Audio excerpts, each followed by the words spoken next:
വന്യജീവി ആക്രമണങ്ങളിൽ നിന്നും കൃഷിയെയും കർഷകരെയും രക്ഷിക്കണമെന്നാവശ്യപ്പെട്ട് അഖിലേന്ത്യാ കിസാൻ സഭ സംഘടിപ്പിക്കുന്ന പാർലമെൻറ്റ് മാർച്ചിൻ്റെ പ്രചരണാർത്ഥം ജില്ലാതല ജാഥ സംഘടിപ്പിച്ചു.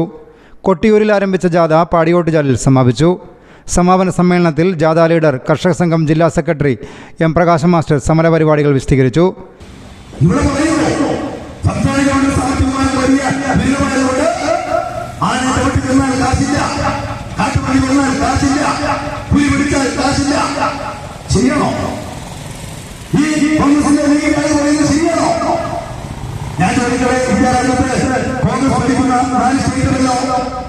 അവിടെ ആനയുണ്ട്, കൃഷിക്കാരനുണ്ട്, കൊടുക്കുന്നുണ്ട്.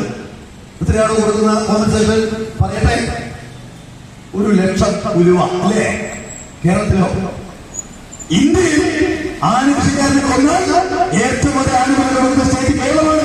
10 ലക്ഷം രൂപ ആനകൾ പണം കൊടുക്കാൻ വേണ്ടി ബാക്കിയില്ല കേരളത്തിൽ. ഒരു പൈസ കൊടുക്കുന്നില്ല എന്ന് പറഞ്ഞവരോട് പറയുന്നു. ഉത്തരവാദപ്പെട്ടവർ പച്ചക്കള്ളം പറയുന്നു.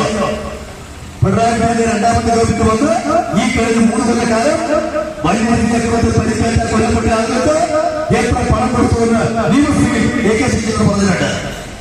അഖിലേന്ത്യാ കിസാൻ സഭയുടെ നേതൃത്വത്തിൽ സെപ്റ്റംബർ 25-നാണ് പാർലമെൻറ്റ് മാർച്ചും ധർണയും സംഘടിപ്പിക്കുന്നത്. അന്നേ ദിവസം ജില്ലാ ഫോറസ്റ്റ് ഓഫീസിലേക്ക് മാർച്ചും ഉപരോധവും നടക്കും.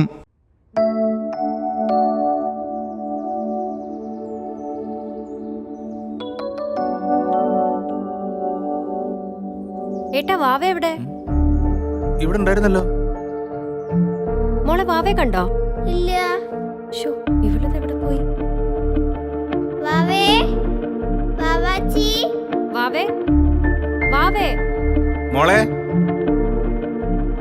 മോളെ, വാവാച്ചി, വാവാച്ചി, വാവാച്ചി.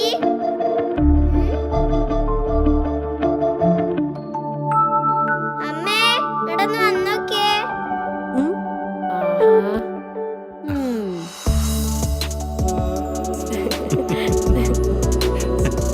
പൈതലും കൊതിക്കും താരാട്ടുപോലൊരു ലോകം.